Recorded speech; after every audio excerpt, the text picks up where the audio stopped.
yang cukup pengalaman dasar kita, dan saya ucapkan terima kasih kepada teman-teman yang berkenan kiranya cetak dengan kami.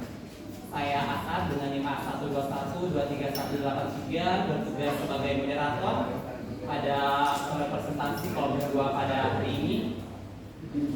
Dan juga di sini saya tidak sendiri, tetapi ditemani oleh teman saya yang di sebelah kanan saya sebagai notulen dan tim presentasi yang berjumlah 4 orang, Manuel, Radil, Adria dan Asriana. Baik teman-teman, di sini mereka akan presentasikan materi mereka yang berjudul perkembangan dan pengembangan. Oke, sebelum saya memulai presentasi pada siang hari ini, terlebih dahulu, marilah kita bersama-sama mengucapkan Bismillahirrahmanirrahim. Baik, untuk mengefisienkan waktu, saya mempersilahkan tim presentasi untuk memulai presentasinya pada siang hari. Kepada presentasi saya persilahkan. Baik, terima kasih kepada moderator. Jadi pada siang hari ini saya akan membawakan materi mengenai perkembangan dan pengembangan. Nah, perkembangan dan pengembangan ini seringkali muncul dalam berbagai bidang, termasuk pendidikan, ekonomi, dan sosial.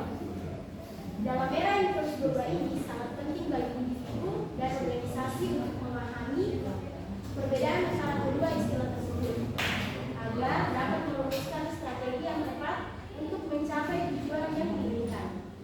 Perkembangan cenderung merujuk pada proses alami yang berlangsung secara berkelanjutan, sedangkan pengembangan lebih berfokus pada upaya yang direncanakan untuk meningkatkan kapasitas atau kualitas.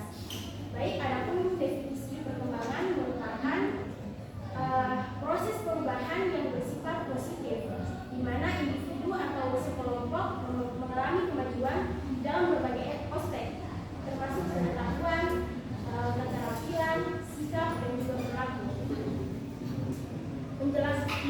Sampai pada 2019 menjelaskan bahwa perkembangan dapat dibagi menjadi beberapa fase, mulai dari aspek fisik, kognitif, hingga sosial ataupun emosional. Proses ini dapat berlangsung secara alami seiring bertambahnya usia atau melalui pendidikan baik formal maupun pendidikan informal. Contoh pendidikan formal seperti yang kita tertulis sekarang yaitu perkuliahan, SD, SMP, SMA. Sedangkan contoh pendidikan informal itu seperti homeschooling ataupun bimbingan belajar di luar dari institusi pendidikan.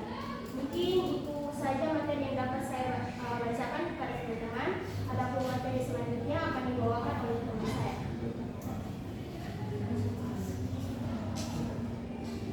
Baik, saya akan melanjutkan materi yang telah dibahas oleh teman saya.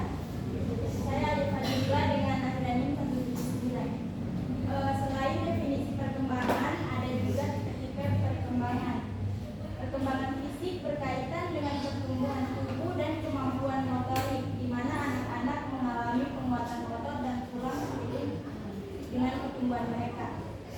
Perkembangan kognitif mencakup kemampuan berpikir, belajar, dan memecahkan masalah. Contohnya anak-anak yang belajar membaca dan menulis sebagai bagian dari proses ini. Sementara itu, perkembangan sosial berhubungan dengan interaksi dan pembentukan hubungan dengan orang lain, seperti anak-anak yang belajar bermain dan berbagi mainan. Bentar. Saya mau lihat dulu ini materi tentang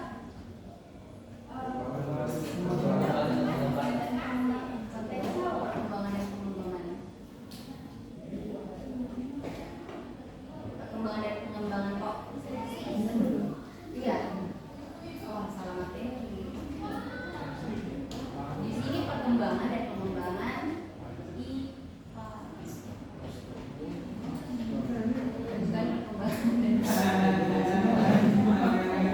Makanya saya bingung ini materi sebagai atau apa. Bentar, nanti saya takut materinya semua salah ya.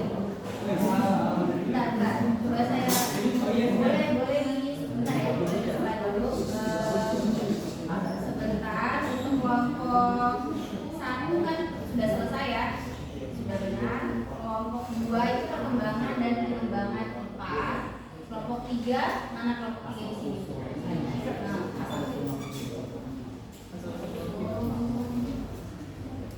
kalian dibagikan apa sama Pak? Enggak materinya. Bagaimana cara kalian menentukan materi komunikasi RPS-nya atau apanya?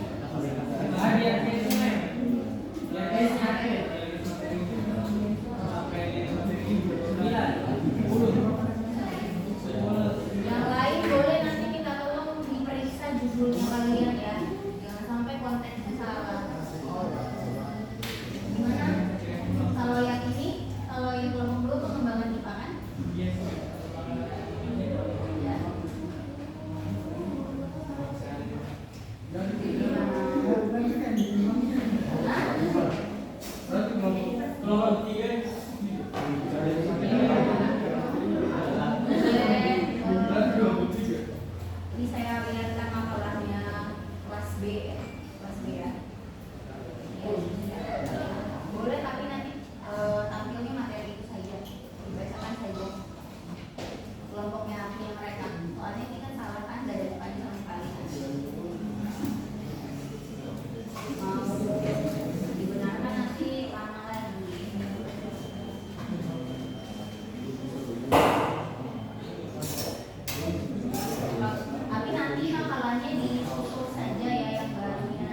terakhir yaitu aspek kimia, mengambil gejala kimia baik yang ada pada makhluk hidup maupun benda tak hidup yang ada di alam. Mungkin sekian dari saya. Materi selanjutnya akan dilanjutkan oleh teman-teman saya.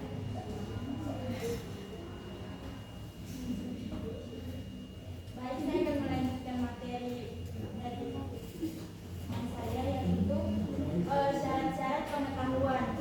Syarat-syarat pengetahuan dapat dikatakan ilmu, yaitu ilmu logis, pengetahuan yang masuk akal dan sesuai dengan aturan-aturan ilmu pengetahuan alam. Yang kedua, ilmu objektif, yaitu pengetahuan yang dipelajari harus sesuai dengan objeknya dan didukung oleh fakta yang diperoleh dari observasi atau percobaan. Yang ketiga, metodik, yaitu pengetahuan yang didapat dengan aturan-aturan tertentu yang tersusun, dirancang, diamati, dan dikontrol. Yang keempat, sistematik, yaitu pengetahuan teratur yang disusun dalam satu sistem yang biasanya berkaitan dan menjelaskan satu sama lain sehingga menjadi satu kesatuan yang utuh.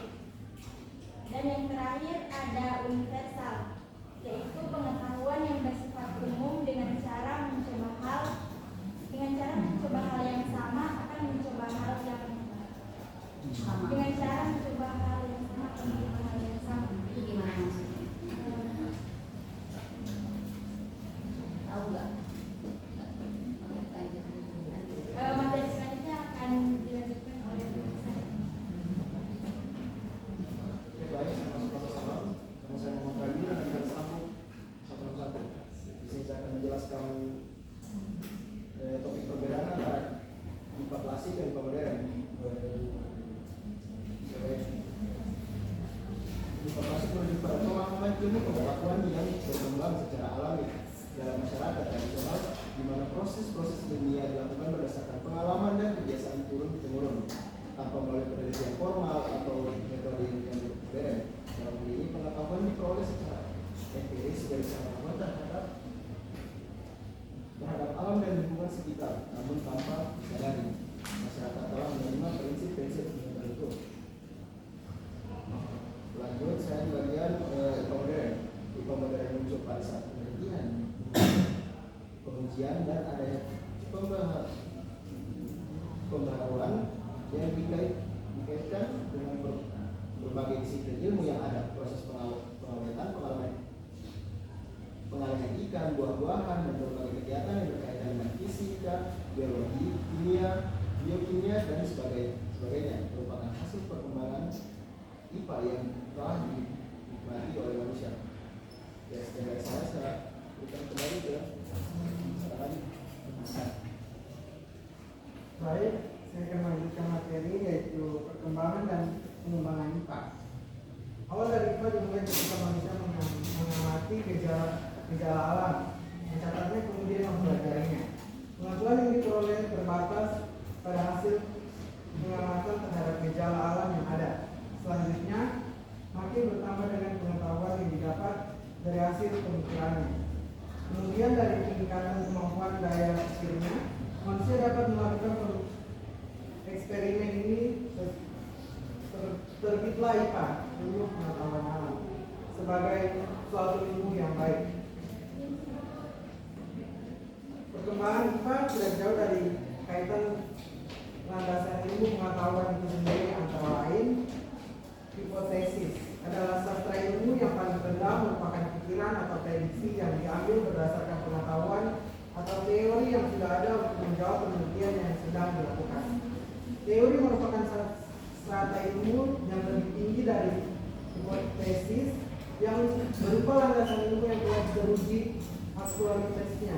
Namun teori masih mungkin untuk diperbaiki dengan teori baru yang lebih tepat.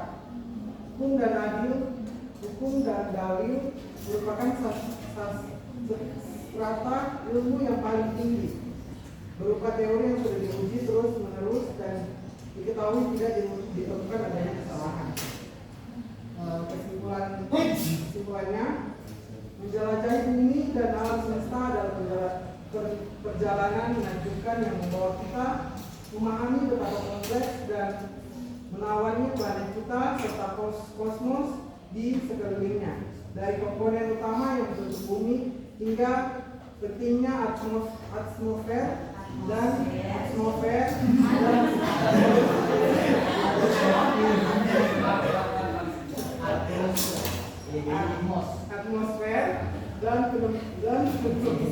penemuan luar biasa dari eksplorasi ruang angkasa. Kita mendapatkan wawasan yang mendalam tentang tempat kita di alam semesta. Sekian presentasinya hari ini dari kami. Lebih dan kurangnya bisa terima kasih. Oke, baiklah, itulah tadi pemaparan materi dari kelompok 3. Kita beri aplaus dulu.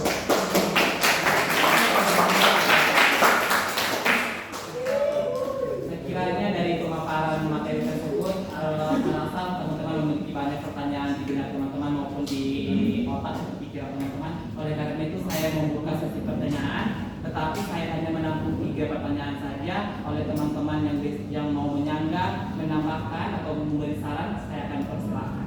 Oleh karena itu 3 orang pertama saya akan memilih dari teman-teman.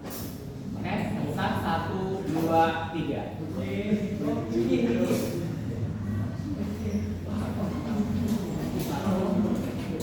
Muhammad Rizky, kedua Nabila, dan yang ketiga Adi.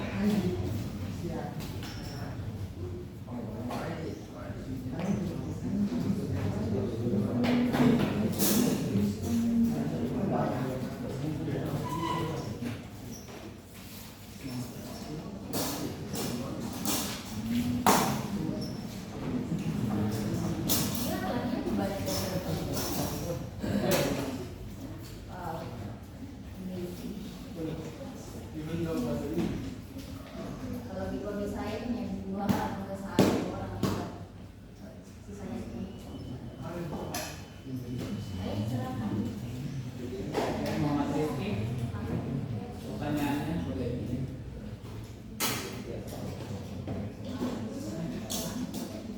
Nanti bisa juga kirim di grup chat. Tapi diutarakan ya di sini. Oke, baik, perkenalkan nama saya Muhammad Rizky Ramadan dengan akhiran NIM 181. Baik, masuk ke pertanyaan saja. Menurut kalian, apa dampak yang paling terasa sekarang dalam perkembangan dan pengembangan kita? Dampak yang paling terasa sekarang.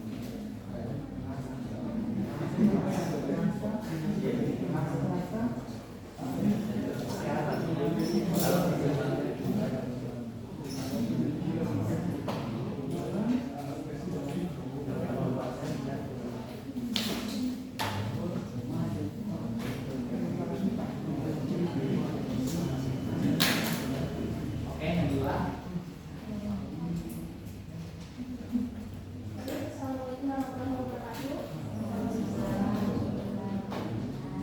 Perkenalkan, nama saya Nabila Maria Putri dengan akun kampus A190. Saya berasal dari kelompok 4.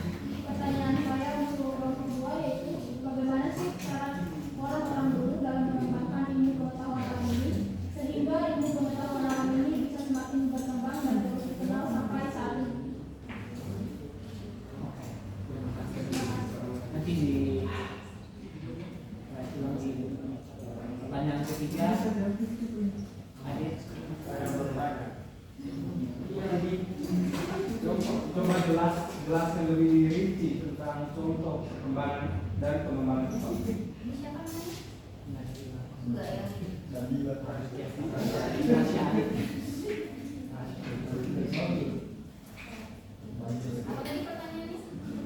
Jelaskan lebih rinci tentang pengembangan dan perkembangan. Jelaskan contoh.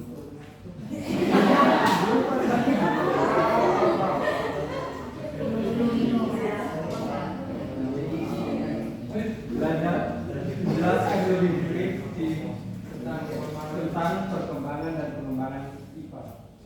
Contohnya. Jelaskan contohnya.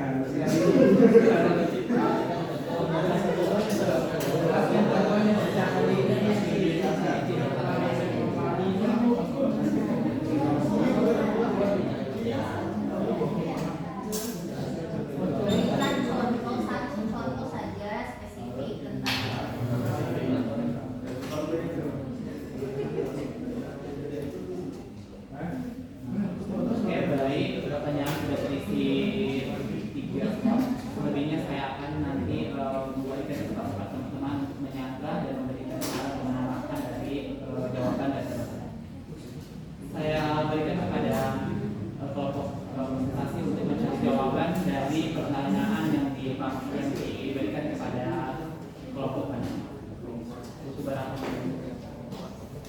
Bagi ini ya, bagi tugas saja dengan satu orang semua.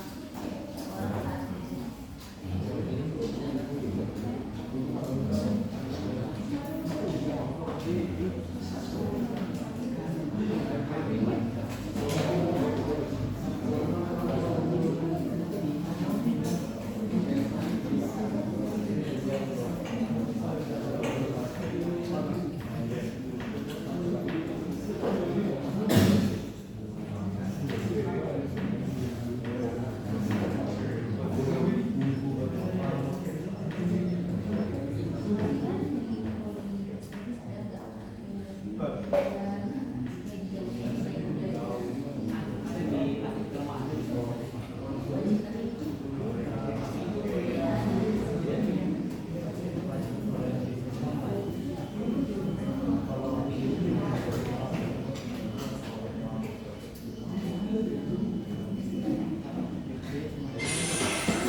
Hello guys, please silent if you are in class. Don't disturb anyone.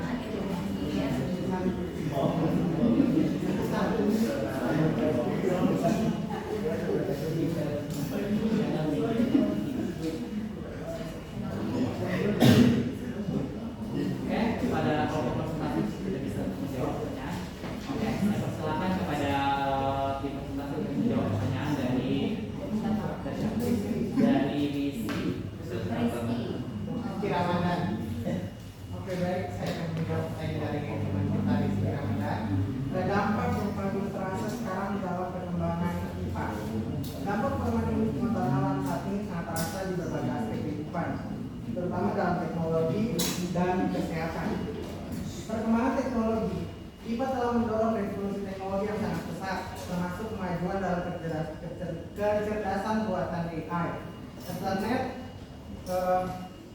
komputasi kuantum dan komunikasi digital. Inovasi ini mempengaruhi cara hidup bekerja dan berkomunikasi serta meningkatkan efisien di berbagai sektor. Contoh paling contoh nyata yang bisa kita rasakan dari teknologi IPA yang berkembang dari dulu kan kita tidak bisa perintah HP. Contohnya sekarang saya bisa perintah Siri open Instagram. Dia langsung bisa ke Instagram. Tanpa kita otak-atik kita bicara saja. Kayak misalnya Siri open WhatsApp. Dia langsung bisa buka WhatsApp. Itu contoh paling nyata yang perubahan dengan sekarang. Terus yang kedua di bidang kedokteran, sekarang itu dokter bisa melakukan operasi dari jarak jauh. Contohnya itu di itu ada contoh paling nyata yang bisa kita lihat, bisa kita buktikan bahwa AI itu berkembang dari zaman ke zaman. Dan sekarang dulu operasi kan harus di lokasinya langsung, tapi sekarang dokter bisa operasi dari jarak jauh dan itu berhasil, tidak gagal dan itu berhasil. Nah itu contoh nyata dari perkembangan IPA dengan yang sekarang terjadi pada saat ini. Terima kasih. Oke, terima kasih kepada Noel. Jawabannya diberikan kepada Boleh kasih dulu ke audiens, ada yang mungkin menambahkan jawaban.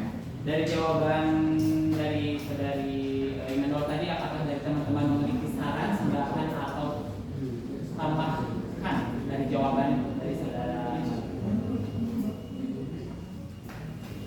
Tidak ada? Oke, radio. Oke, radio. Saya mau menambahkan sedikit, selain dari faktor teknologi HP ini kayak ada juga sumber daya angin, listrik gitu kan. Kan sekarang kita sudah pantau sudah sumber daya listrik.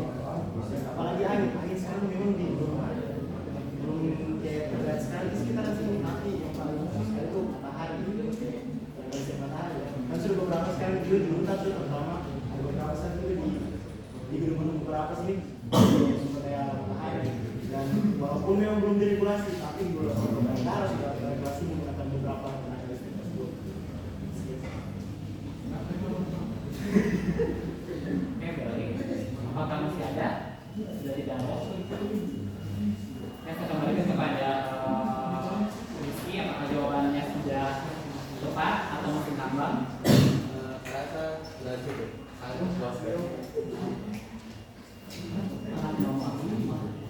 Terima kasih. Saya kembalikan lagi kepada kelompok presentasi. Menjawab pertanyaan dari kedua pertanyaan yang masuk ke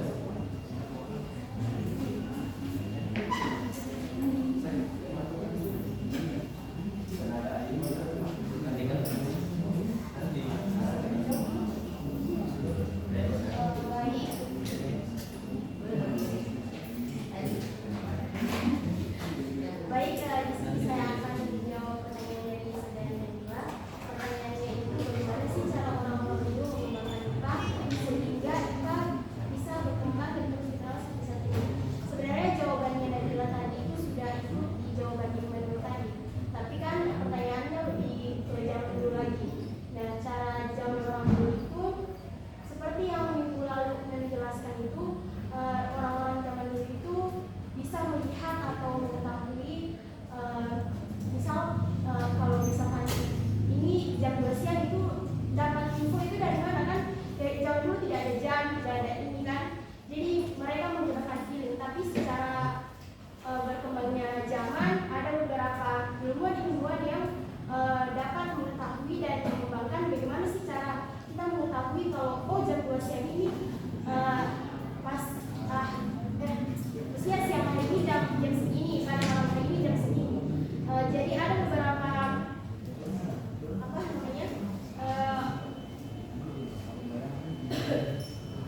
ada beberapa orang-orang zaman dulu seperti filsuf Yunani, seperti Thales dan Pythagoras mulai mencari penjelasan ilmiah tentang alam semesta. Kemudian ada Aristoteles menggunakan teori-teori dasar tentang biologi dan fisika yang menjadi rujukan selama berabad-abad.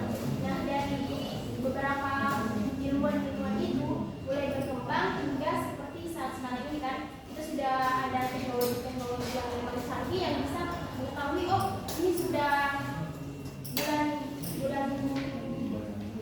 atau tidak, ini akan terjadi gerhana atau sebagai macamnya. Jawaban dari saya, mohon maaf kalau ada salah. Terima kasih. Oke, baik, terima kasih kepada Diana. Baik, saya kembali kepada teman-teman, apakah ada tambahan dan saran terhadap jawaban yang dipaparkan oleh Diana oleh saudara Alwina. Oke, terima kasih atas waktu yang diberikan. Saya mendengarkan penjelasan Mas Diana tadi. Dibilang ada beberapa penelitian yang melakukan peneliti yang melakukan penelitian tentang alam semesta pada zaman dulu.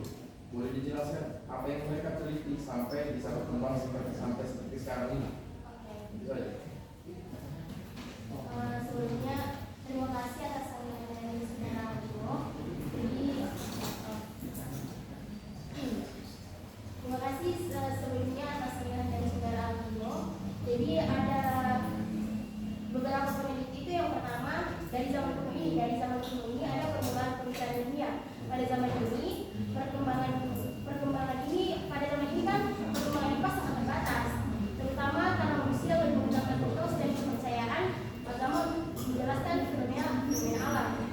Namun pemikiran nasional mulai berkembang di peradaban dunia kuno. Kan pada zaman kuno ini terlalu lebih ke agamais dan percaya mitos. Kemudian pada zaman selanjutnya itu ada zaman pertengahan, di mana kejayaan ilmu di dunia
Maka jawabannya sudah apa?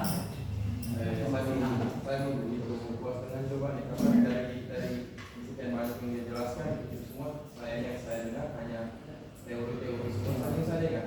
Saya yang saya minta contoh penelitian yang mereka lakukan, apa yang mereka lakukan, apa yang mereka teliti, bagaimana mereka meneliti. Coba balik lagi ke teori itu apa di bagian makalah itu.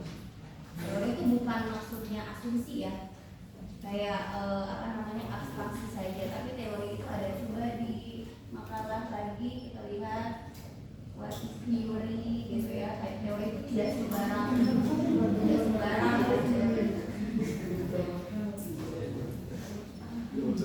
Nah itu ya, setelah hipotesis. Nah itu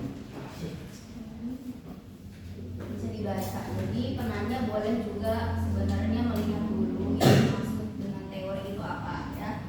Teori itu adalah sesuatu yang sudah teruji dan itu sudah jadi sesuatu yang benar. Jadi kalau yang dikatakan teori itu artinya sebenarnya sudah melewati eksperimen gitu ya. Bukan bahasan teori yang bahasa sehari-hari ya, saya berteori bukan ya. Jadi kalau teori menurut ilmu itu sendiri adalah sesuatu itu sudah teruji berkali-kali, diulang terus dan hasilnya itu stabil segitu terus. Nah maka nanti bisa dikasih kesimpulan bahwa apa gitu. Nah kesimpulan itulah adalah teori gitu, ya. Kalau misalnya teori itu adalah sesuatu yang diasumsikan tanpa belum dieksperimenkan, itu mungkin hipotesis kalau dari bahasa ilmu itu sendiri ya. Sebenarnya gitu ya. Ya silakan. Oke, kepada Nabila, kita ada tambahan, ada jawaban dari Bapak Pengacara.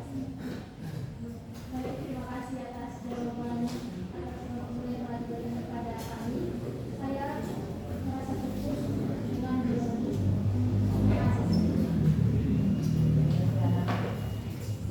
Saya mengajak lagi kepada kelompok presentasi untuk menjawab satu lagi pertanyaan yang tersisa.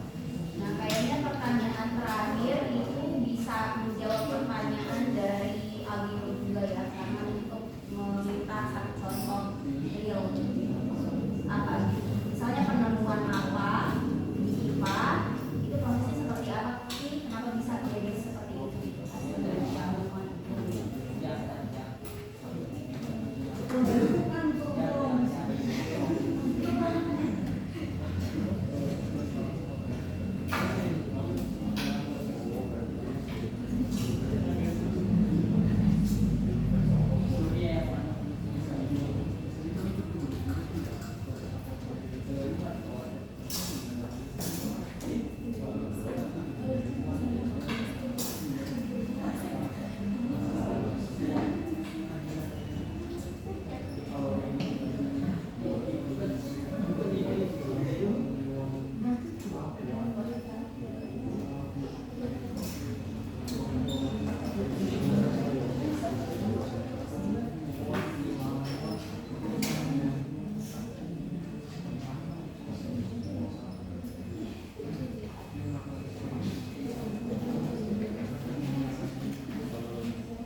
SMP melibatkan teknik yang lebih canggih.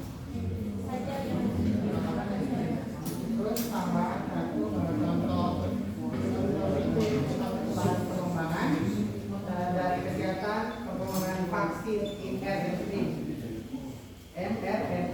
Contohnya pengembangan teknologi vaksin mRNA yang terkenal karena digunakan dalam vaksin COVID yang sudah terjadi.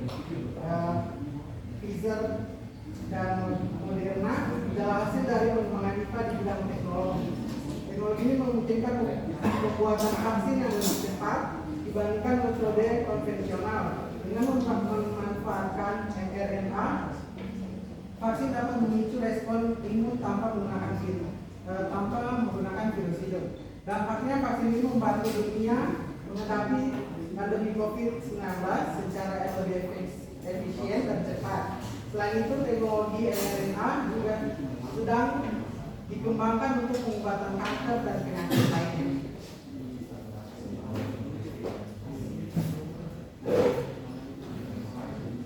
Baik, itulah tadi jawaban dari vaksin yang diarahkan kepada pertanyaan dari terakhir. Saya kembalikan kepada teman-teman, apakah ada tambahan maupun saran terhadap jawaban yang dipaparkan kelompok 3 kelompok 2. Oke, yang di belakang depan mata. Ya, terima kasih atas kesempatan yang berbeda. Saya hanya sekedar menambahkan dari materi tadi, yaitu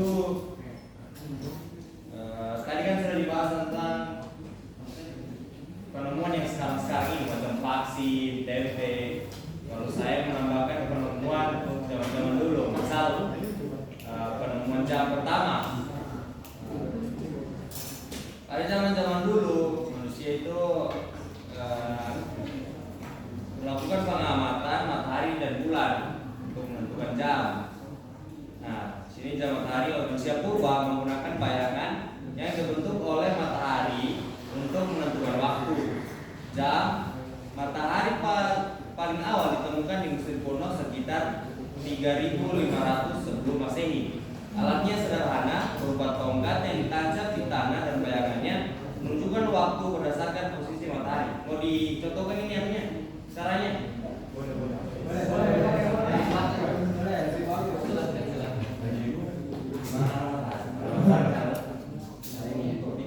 Jika matahari sebelah sini,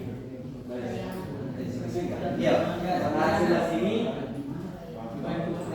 matahari sebelah sini, bayangannya sebelah sini.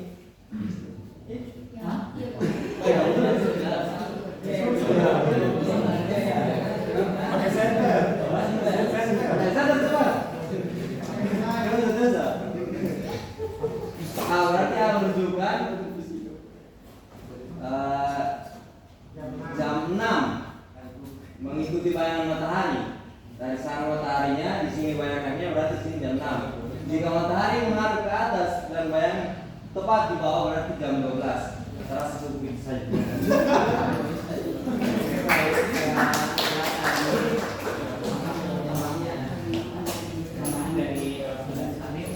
Apakah dari teman-teman mempunyai saran lagi atau tambahan terhadap jawaban tadi?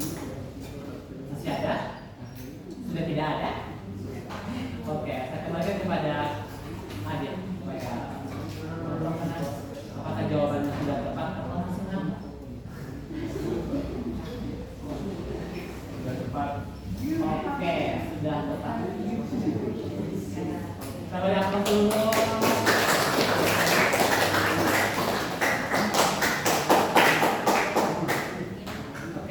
Baik, itulah dari diskusi dari kelompok 3 tadi. Kita dapat garis bawahi bahwa pengembangan dan perkembangan ilmu pengetahuan alam tidak hanya berfokus pada penemuan baru, tetapi juga pada pengembangan teori yang mendasari yang ultimately dengan mengarah pada inovasi, teknologi dan peningkatan kualitas hidup.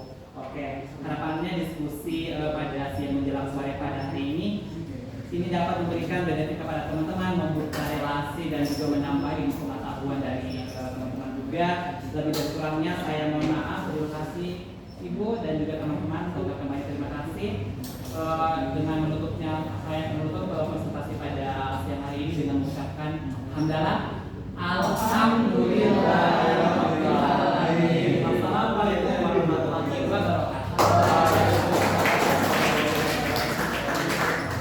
Boleh minta tolong kabelnya sini sebentar. Karena kalau betul tadi masih dari ini.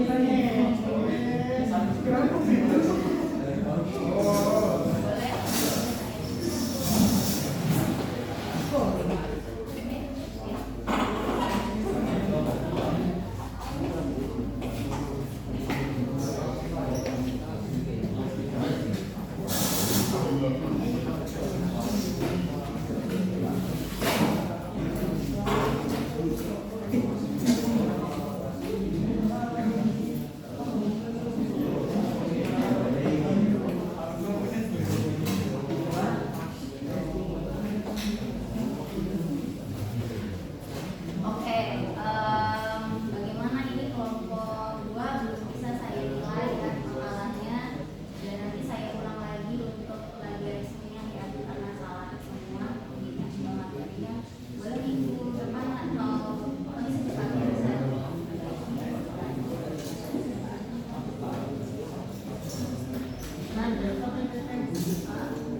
Tidak usah, belum bisa.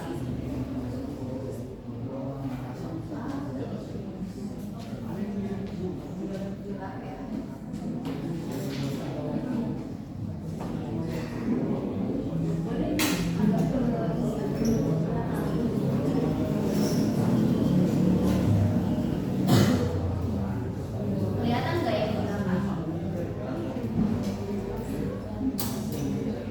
Atau di situ boleh? Kelihatan nggak di belakang? Boleh maju-maju ya.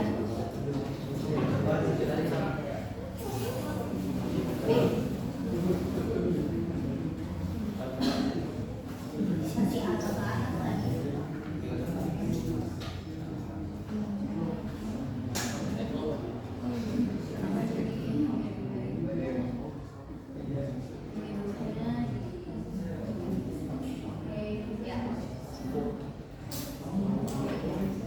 Saya mendapatkan pakai ChatGPT.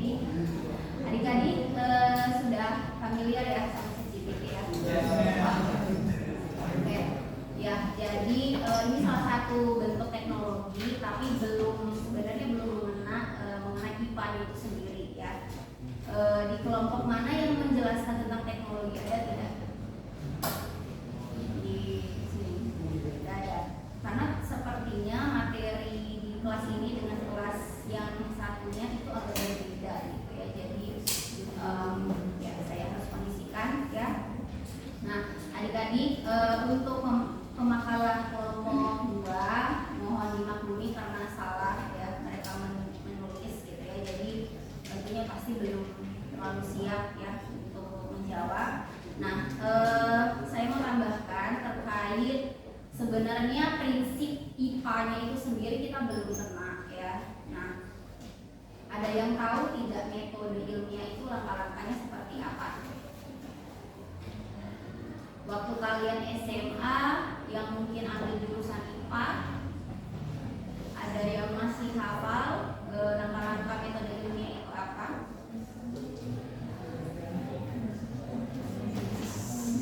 Ini berlaku sekali untuk kalian bikin skripsi sebenarnya. Boleh.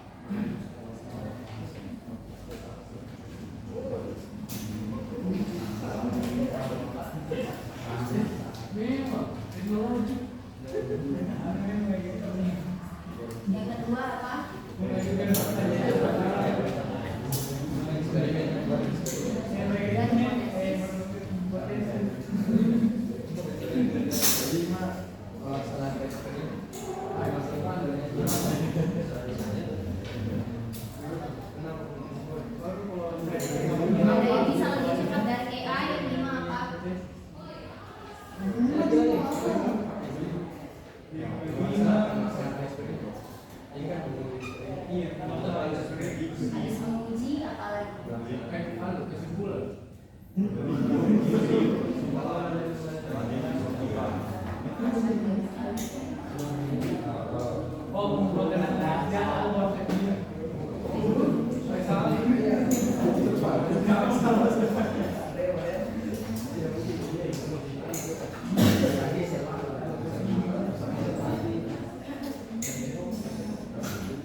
tidak kalian desain itu dalam bentuk langkah-langkah ini? Yang pertama berarti observasi, ya kan? Misal going back again pada zaman science zaman dulu gitu ya, belum ada teknologi sama sekali, maka bagaimana caranya kalian bisa membedakan waktu? Nah, apakah perlu membedakan waktu itu pada zaman itu? Apakah perlu kita membedakan waktu? Perlu tidak? Kalau tidak perlu sebenarnya tidak ada jam dan waktu sekarang. Kira-kira kalian bisa menebak nggak pertanyaan waktu zaman dulu, mereka zaman dulu kenapa sih harus ada jam? Halo, yang diskus di situ ada yang tahu nggak? Tebak mungkin bisa apa aja hipotesis kalian?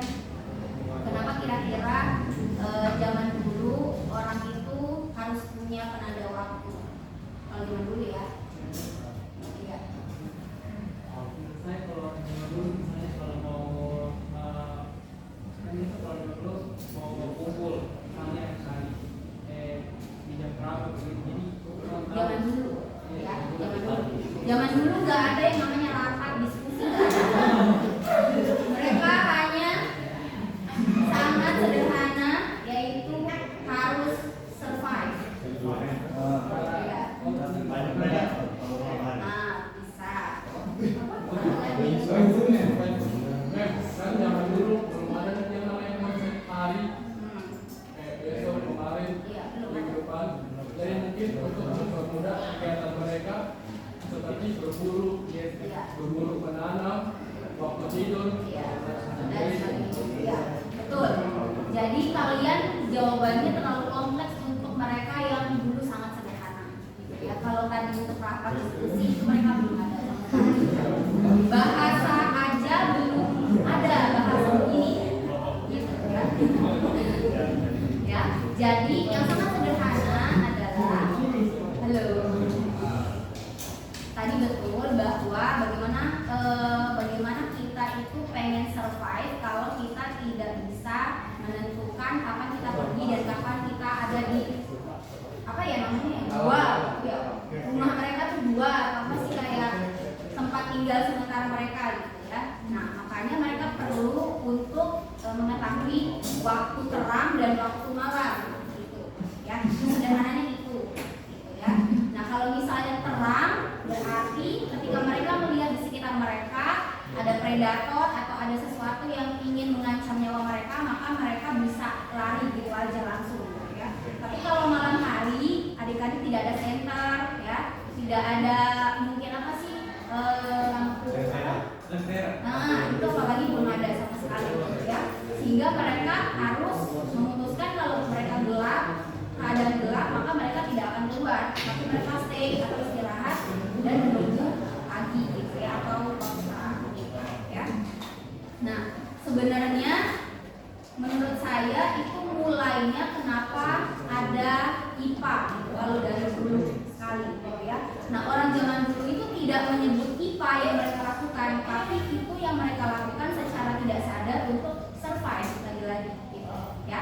Survive di sini berarti mereka harus bisa punya tempat tinggal yang nyaman atau aman ya, belum nyaman ya, tapi aman dulu ya. Kemudian yang kedua mereka bisa makan tentunya seperti itu ya. Dan yang ketiga adalah reproduksi ya. Jadi hanya tiga ini saja yang mereka lakukan secara insting gitu ya pada saat itu untuk mereka bisa meneruskan atau mewariskan generasi mereka gitu ya. Nah itu mungkin salah satu contoh bagaimana caranya orang-orang zaman dulu itu melakukan kegiatan metode ilmiah tanpa sadar ya. Nah selanjutnya di sini adik-adik, kalau kita balik lagi ke zamannya kita sekarang, IPA itu tadi dibedakan atas dua ya, ada IPA klasik dan IPA modern. Kalau IPA klasik itu lebih mengutamakan orang-orang itu membuat sesuatu atau melakukan sesuatu secara tidak sadar.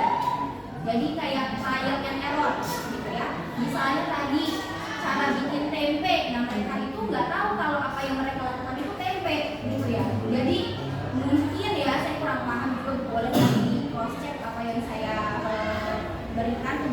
tapi menurut saya, logika saya, waktu itu mungkin sumber daya alam, misalnya kayak kacang-kacangan, kedelai gitu ya, pada zaman itu mungkin terbatas sumber dayanya, makanannya, olahannya gitu ya, sehingga mereka ya mencoba-coba saja meracik itu gitu ya.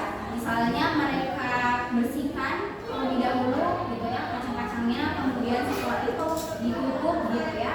Nah setelah itu ternyata beberapa hari kemudian yang awalnya itu adalah untuk menyimpan makanan sehingga besoknya mereka bisa makan lagi, ternyata kok jadi ada salinan apa ya, kumpulan hifa-hifa itu gitu, sehingga jadinya yang kacang kedelainya tadinya berurai atau sendiri-sendiri gitu jadi kacang awalnya seperti itu, jadinya malah kok bisa jadi bersusun gitu ya, atau bentuknya berbeda.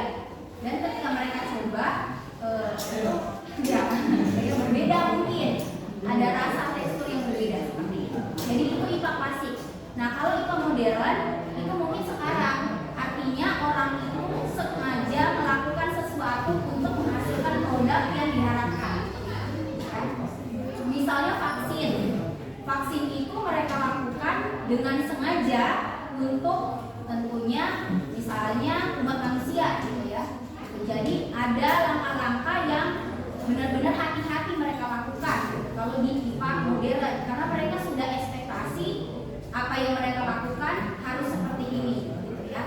Nah, itu bedanya antara IPA klasik dan IPA modern ya.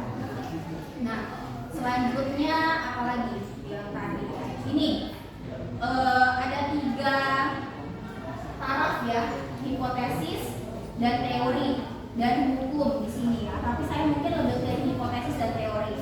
Nah hipotesis itu sebenarnya adalah kalau bahasa sehari-hari kalian mungkin asumsi saya gitu ya, kira-kira dugaan saya, itu sebenarnya hipotesis ya.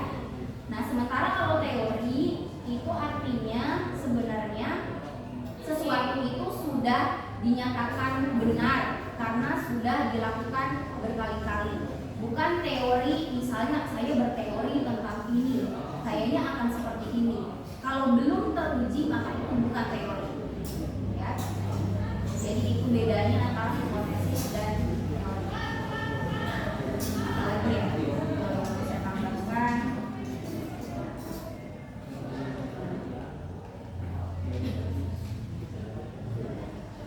Nah ini, jadi pengetahuan itu punya syarat-syarat ya. Yang pertama logis. Logis itu artinya masuk akal ya, masuk akal ya. Nah misal ada ini enggak spidol? Ada spidol ya,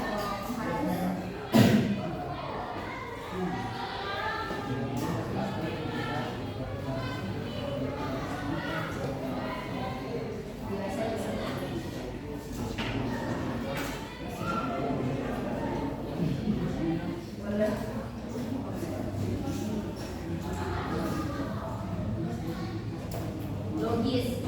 Kalian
kalimatnya itu jangan kalian ini kan kontekskan gitu. Jadi terserah apa saja. Manusia adalah hewan yang berpikir. Kemudian di sini misalnya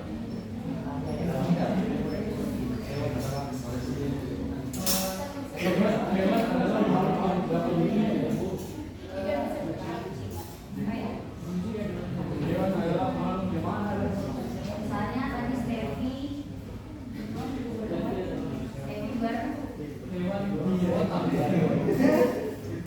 atau Ot ya udah. Devi berpikir kapan mati.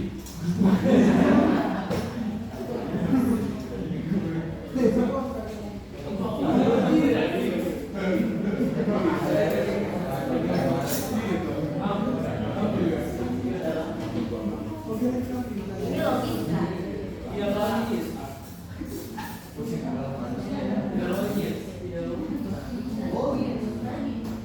Kita belum objektif ya dari logis. Jadi ada sebuah aturan yang saya tidak tahu siapa orangnya, saya lupa, tapi ada aturan berpikir untuk kita itu sistematis dalam menarik kesimpulan. Nah, pernyataan ini itu kalau dilihat secara logis atau tidak, dia logis. Tapi kalau secara objektif tidak. Paham nggak? Jadi di sini kita kalau logis itu adalah ketertiban kita dalam berpikir, rinci, gitu ya, berurutan, ya, sistematis. Tapi kita tidak mempersoalkan apakah isinya, kontennya itu, objeknya itu memang ada di dunia nyata atau tidak. Ya. Nah, beda dengan objektif itu sendiri. Kalau objektif yang nomor 2, ya.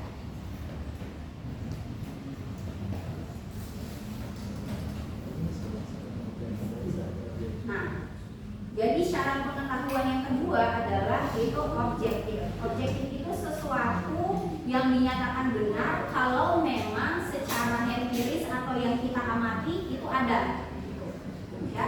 Nah, kalau secara objektif ini salah, gitu, ya. Karena kucing itu bukan manusia, kucing mamalia, ya. Tapi dia masuk bangsa kucing, bukan bangsa manusia. Paham nggak? Paham. Jadi sesederhana itu gitu ya kalau pengetahuan itu ya. Nah, lanjut lagi metodik. Metodik ini artinya tadi bahwa sesuatu itu di apa ya? Kayak pengetahuan itu dihasilkan dari langkah-langkah tertentu tadi. Mulai dari observasi, kemudian merumuskan masalah, mengajukan hipotesis, kemudian hipotesis itu apakah benar atau salah dengan melakukan eksperimen. Setelah itu dilihat apakah hasilnya sesuai dengan hipotesis atau tidak, gitu ya. Kalau sesuai maka tarik kesimpulan. Tapi kalau tidak sesuai maka harus diuji lagi. Gitu. Disusun lagi hipotesis mana yang relevan, baru diuji lagi hipotesisnya berkali-kali, gitu ya. Sampai dapat, gitu. Sampai terbukti hipotesis itu benar. Ya. Seperti itu. Nah, kemudian sistematik. Sistematik itu artinya teratur. Jadi langkah-langkah itu tidak bisa acak. Misalnya saya mau bikin pembahasan dulu deh, gitu. Baru nanti saya bikin pertanyaan, tidak seperti itu. Sama seperti kalian nanti skripsi. Skripsi itu pasti adik-adik diminta untuk bikin sebuah outline atau garis besar yang kalian mau lakukan penelitian itu apa. Mulai dari pertanyaan, kemudian latar belakang, gitu ya, latar belakang, rumusan masalah, kemudian tujuannya apa. Ya. Baru setelah itu di-ACC sama dosen, pasti nanti akan kalian lakukan penelitian itu, gitu ya. Baru nanti disusun bab 4-nya pembahasan dan sebagainya. Ya. Jadi prosesnya itu tidak acak-acakan, tapi teratur. Ya. Nah, selanjutnya universal, artinya di sini misalnya ada seorang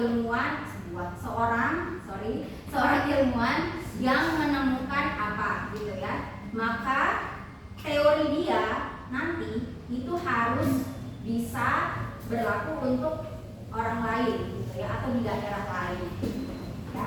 Nah, apabila misalnya teori tersebut di kemudian hari itu tidak berlaku lagi, maka si ilmuwan yang pertama ini harus secara terbuka mengakui bahwa ada kesalahan-kesalahan atau ternyata teori dia itu perlu dikaji lebih lanjut gitu ya. Jadi kalau di ilmu pengetahuan itu nggak ada yang namanya baper-baperan deh gitu ya. Jadi kalau misalnya ada ilmuwan satu meneliti tentang sesuatu A dan ilmuwan 2 ingin istilahnya ya kayak tidak percaya gitu ya, sehingga dia mau menguji apakah benar yang saya dapatkan juga sama seperti itu dan misalnya salah atau berbeda, maka bisa ilmuwan pertama itu harus melihat lagi kajian di ilmuwan yang kedua gitu ya. Jadi tidak ada yang namanya baper-baperan gitu, atau misalnya saklek gitu ya, artinya sesuatu itu bisa saja terus-menerus berubah gitu. Misalnya teori tadi geosentris. Teori geosentris itu mengakui bahwa bumi itu adalah sebagai pusat tata surya. Pada saat itu, dulu itu berlaku gitu ya. Nah, setelah itu muncul ilmuwan baru yang mungkin melakukan eksperimen sehingga mengatakan bahwa geosentris itu tidak berlaku. Yang berlaku adalah heliosentris kalau nggak salah gitu. Artinya pusat tata surya itu bukan di bumi tapi di matahari gitu. Nah, kalau sudah ada update keilmuan seperti itu, maka teori geosentris itu sudah tidak dipakai lagi gitu ya. Sementara yang dipakai adalah heliosentris. Seperti itu ya penjelasannya. What else again? Pertanyaannya tadi Muhammad Rizky, apa dampak yang paling terasa sekarang dalam perkembangan dan pengembangan IPA? Sekarang ini kita lagi ngerasain perkembangan dan pengembangan IPA ya. Jadi salah satu perkembangan IPA itu adalah teknologi itu sendiri. Jadi IPA itu banyak cabang-cabangnya. Jadi produknya itu bukan hanya sebuah produk makanan atau minuman, tetapi juga kemajuan teknologi itu masuk ke dalam IPA. Ya. Nah, lanjut bagaimana cara orang-orang dulu dalam mengembangkan IPA sehingga bisa berkembang IPA sampai sekarang. Karena tadi mulainya sebenarnya ada hubungannya dengan minggu kemarin kita bahwa peradaban itu yang awalnya tadi kiblatnya itu adalah mistis gitu ya, mitos gitu ya, sesuatu itu pasti ada sumbernya, tapi sumbernya itu kita tidak bisa identifikasi apa gitu ya, itu mitos. Atau peralihan ke sesuatu yang belum tentu itu benar gitu. Jadi akhirnya dari mitos menjadi misalnya tadi muncul metode ilmiah gitu. Jadi sesuatu itu bisa saja diverifikasi dulu gitu, apakah memang sumbernya itu atau ternyata hal lain gitu ya. Nah, itu ya. Jadi itu awalnya kenapa misalnya IPA itu berkembang. Jadi sebenarnya sesederhana IPA itu berkembang mulai dari mungkin pada zaman filsafat itu sendiri ya. Filsafat itu artinya kan kebijaksanaan ya, cinta kebijaksanaan. Mungkin kalian ada mata kuliah filsafat pendidikan juga. Sudah ada, sudah tidak ada. Sudah hilang berapa? Sudah hilang. Kalau kami masih ada di semester 2 filsafat pendidikan. Jadi filsafat pendidikan itu melihat sebenarnya filsafat itu sendiri melihat bahwa manusia itu bisa mengindrakan sesuatu atau bisa merasionalisasikan sesuatu. Jadi misalnya ada seorang filsuf beranggapan bahwa sumber energi di bumi ini atau kehidupan ini adalah air gitu. Tapi ada lagi misalnya filsuf yang mengatakan bukan, sumber kehidupan itu bukan air tapi cahaya.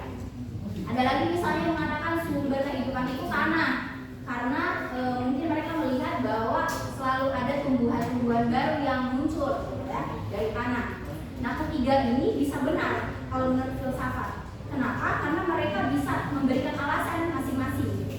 Misalnya kalau tanah tadi, bisa kelihatan bahwa misalnya tadi setiap hari ada aja rumput nggak diminta dia ada terus gitu ya. Tapi itu dari mana mediumnya? Dari tanah gitu ya.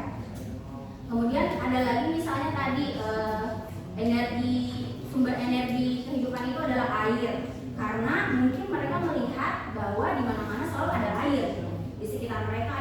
cairan, kemudian mereka membutuhkan air untuk kehidupan mereka gitu ya. Mereka nggak bisa bertahan hidup lebih lama kalau mereka dehidrasi gitu ya, sehingga mereka mencetuskan bahwa air itu adalah sumber kehidupan gitu ya. Nah, satu lagi misalnya cahaya itu adalah sumber kehidupan. Kenapa? Karena mereka kalau tanpa cahaya mereka nggak akan bisa cari makan. Nah, ketiga premis ini tadi, ketiga kalimat tadi atau tiga teori menurut filsafat tadi, filsuf tiga orang ini itu bisa saja benar karena rasionalnya bisa terbukti gitu. Jadi mereka bisa menyusun bukti-bukti kenapa ketiganya itu bisa dianggap benar. Nah, awalnya mulanya seperti itu, belum ada IPA sebenarnya. Nah, tapi setelah itu baru filsafat itu ilmu pengetahuan itu dari filsafat menuju sesuatu yang lebih lebih bisa universal lah gitu ya, lebih bisa diterima oleh semua banyak orang gitu ya. Misalnya bahwa sumber kehidupan di bumi itu bukan hanya tersusun air, tanah, tapi juga tadi cahaya, tapi atom-atom gitu. Atom-atom gitu ya, atom karbon, hidrogen dan sebagainya yang kalian mungkin pelajari di tabel periode waktu kalian SMA. Ya, jadi itu ya. Jadi mungkin itu sederhana yang mungkin bisa saya jelaskan ke kalian mengenai perkembangan IPA ya. Lanjut lagi sama ya, berarti jelaskan lebih rinci tentang contoh perkembangan dan pengembangan IPA. Adik-adik, waktu kalian di era 2020 masih era-era COVID ya, itu kalian update tidak terhadap berita, misalnya hari ini ada virus COVID, misalnya ada orang yang sudah vaksin tapi dia kena COVID, tetap kena COVID ya. Nah, itu kenapa ya seperti itu gitu ya. Tapi beberapa hari kemudian ternyata ditemukan bahwa vaksin tersebut tidak bisa jadi imun untuk virus ini gitu ya. Kemudian didapatkan misalnya ada vaksin terbaru yang ampuh ya. Nah, itu adalah contoh perkembangan dan pengembangan IPA yang mungkin kita tidak sadari bahwa virus itu adalah bisa dikatakan makhluk hidup tapi juga bukan ya. Makhluk hidup kalau dia berada di dalam makhluk hidup. Tapi kalau virus itu dipisahkan dari makhluk hidup itu, maka dia bukan makhluk hidup, gitu, ya. Tetapi kehebatan virus adalah mereka punya mutasi yang tinggi.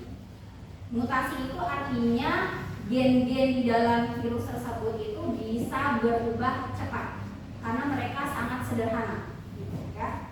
Nah, hal itu yang membuat mungkin waktu itu kewalahan karena virus COVID itu punya mutasi yang banyak sehingga dia punya strain-strain yang banyak atau jenis-jenis yang banyak, dan ketika ada vaksin yang diberikan itu tidak bisa menyembuhkan tidak bisa memberikan imun untuk virus yang sudah termutasi selanjutnya. Misalnya ini ada virus A. Virus A itu sudah ada vaksin A-nya. Nah, diberikan ke orang, tapi beberapa waktu kemudian virus A ini bisa bermutasi menjadi virus B, di mana ketika ini dikasih vaksin A itu nggak bisa. Jadi dia spesifik tertentu. Ya. Kalau saya mau jelaskan tentang DNA, RNA, protein itu nanti ribet ya, soalnya biologi, kajian biologi. Jadi itu sebabnya bahwa virus itu bisa bermutasi. Dan mutasinya ini hanya pangkat 1 ya. Bisa misalnya satu pangkat berapa di sini gitu ya. Sehingga dua pangkat berapa. Kalau di sini kan 2 pangkat 1 jadinya cuma 2 aja jenis. Tapi bayangkan virus itu ya mereka bisa suka-sukanya untuk memutasi gen-gen mereka yang mana yang nanti termodif sehingga nanti jadi virus baru. Jadi seperti itu. Dan ilmuwan akhirnya harus mencari virus B ini, vaksin G-nya apa. Sementara pada saat pembuatan vaksin G, virus B itu juga bermutasi lagi. Iya, virus A, B, C, D sampai seterusnya. Nah, Jadi mungkin kalau era itu kita memang tidak bisa berpikir secara ilmiah, tapi ternyata di balik pembuatan vaksin itu ternyata ada banyak kerja keras yang dilakukan oleh para ilmuwan gitu ya. Mereka mungkin adik-adik di sini vaksinnya bisa beda-beda gitu ya. Ada vaksin jenis apa ya. Itu jadi contohnya seperti itu ya mengenai vaksin. Dan kita nggak tahu adik-adik karena sekarang itu lebih modern lagi, mungkin kemudahannya juga akan lebih lebih mudah ya, misalnya teknologi dan sebagainya. Tapi saya khawatirnya kita tidak tahu ada virus tertentu lagi yang itu misalnya ya ada virus yang awalnya itu hanya menyerang makhluk hidup tertentu seperti misalnya monyet atau anjing. Tapi bisa jadi mereka bermutasi dan akhirnya bisa connect gitu ya, virus itu bisa connect dan reseptor kulit kita itu bisa dikalahkan dengan virus itu yang awalnya itu hostnya atau inangnya itu adalah makhluk hidup lain, itu bisa jadi ke kita gitu, ya. Jadi karena itu tadi mutasi itu lebih cepat dan kita tidak tahu seperti apa vaksinnya seperti apa gitu, ya. Nah itu mungkin. Kemudian satu lagi tadi betul siapa tadi ya yang menjawab itu Ragil ya, terkait saya tidak tahu di kelompok kalian ada tidak materi bioteknologi juga, ada apa? Jadi sekarang itu bahan bakar listrik itu sebenarnya sudah tidak bisa kita pakai lagi sebagai sumber utama gitu ya. Jadi harusnya ada sumber bahan lagi selain fosil gitu ya. Yang tadi sudah dijawab misalnya matahari, angin, dan air, 3 itu gitu ya.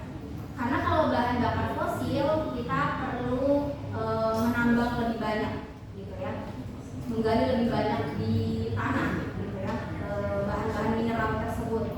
Sementara kalau matahari, apalagi mungkin katanya Palu itu mataharinya ada banyak gitu ya. Jadi sebenarnya itu sih tadi ya, jadi sebenarnya bisa dimanfaatkan misalnya kayak atap-atap ini gitu ya, itu diberikan instalasi untuk menyerap kalor atau panas matahari gitu ya, sehingga itu nanti bisa dipakai langsung ke ruangan. Walaupun memang kalau saya lihat itu sumber instalasinya itu memang mahal untuk pertama kali gitu ya. Tapi itu sangat sustainable untuk kita pakai. Nah, angin juga gitu ya, misalnya di daerah pesisir atau pantai itu bisa kita manfaatkan atau kita kembangkan yang namanya kincir gitu ya. Saya sepertinya melihat ada kayak kincir-kincir di jalanan itu ya.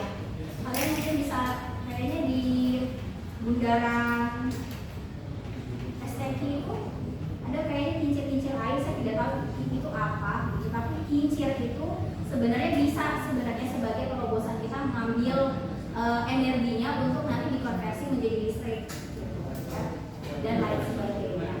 Tetapi pertanyaannya mungkin apakah hanya di saya saja atau kalian juga ada bahwa pemerintah sementara sepertinya belum ada kesana gitu ya, transisi energi hijau itu sendiri gitu ya, masih bahan bakar fosil, BBM masih antri dan lain sebagainya, tapi belum dipikirkan apakah kedepannya bahan bakar fosil itu masih ada atau tidak di tahun-tahun selanjutnya. Itu bisa jadi pertanyaan tadi sendiri gitu ya. Oke, mungkin itu saja untuk hari ini. Terima kasih. Mohon maaf saya hanya bisa menambahkan itu gitu ya. Untuk minggu depan harapannya kelompok 3 bisa siap, materinya juga bisa benar atau valid gitu ya. Biar nanti kita bisa diskusi ya.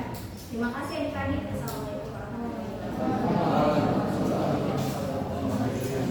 Boleh minta tolong matiin play.